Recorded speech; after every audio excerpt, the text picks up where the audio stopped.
25% of the migrants dropped off at a shelter tested positive for COVID. According to reports, the director says that was just in the first group dropped off. The actual number may go higher. It's happening in Harlingen, Texas. Want to bring in the mayor, Chris Boswell. Sir, good morning to you. White House doesn't say it's a crisis.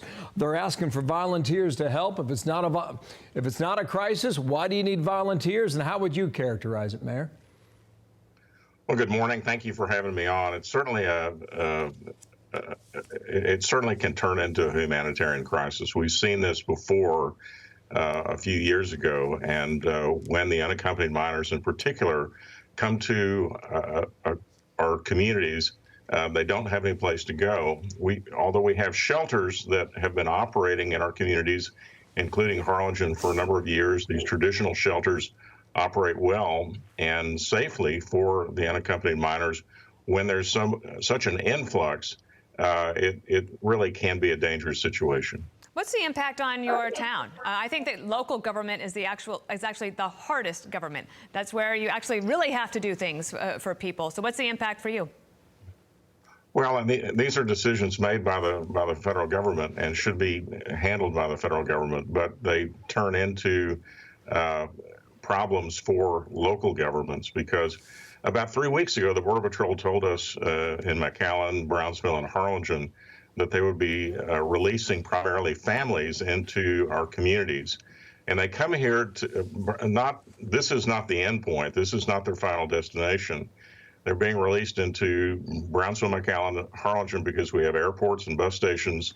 We also have charity facilities. And so when those charity facilities can't accommodate them, then we have to provide additional accommodations for them. And so our city council has opened up one of our facilities, a community center, in case our local charity, Loaves and Fishes, needs that additional space.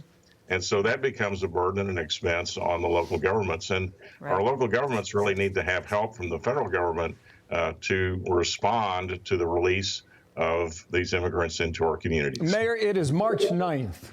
Did you see this coming? Well, obviously, with the election, there were the idea that there would be a change in policy. We knew that there would be a change in policy. We also knew that there were large numbers of immigrants camped in Matamoros, waiting to enter the United States to seek asylum. And so once the policy changed, then sure, I mean they're going to move across and then try to find their final destinations.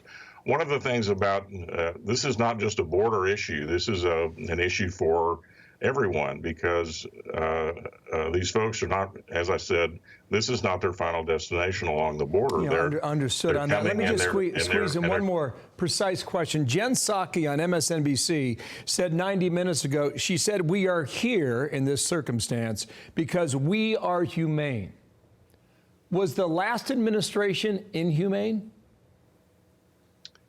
Well, many of us believe that it's not humane to have young children travel from Central America to the border, and that is not that is fraught with potential problems of trafficking and the difficulties in traveling so far for such a long period of time.